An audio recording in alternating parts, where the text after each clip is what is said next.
что-нибудь можешь рассказать?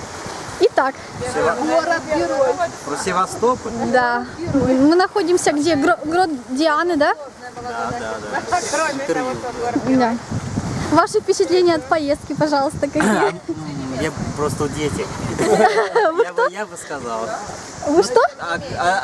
Очень хорошо. Завулировать это более мягкими словами. Что?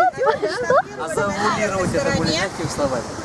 Михайловскую батарею. Это одна из казематированных батарей, которая была построена перед Первой Крымской войной 1953 года. Очень интересно сделали. 25 Красиво. казематов было, так их восстановили.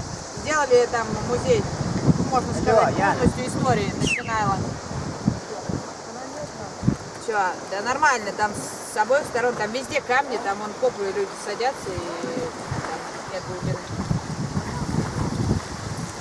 Так вот, эту Михайловскую батарею восстановили в 50-м году. Да. Ходит из Акбухта катерочек, можно съездить на экскурсию. Можно стоит секс уже 200 снимать. рублей, очень интересно, красиво. На территории также есть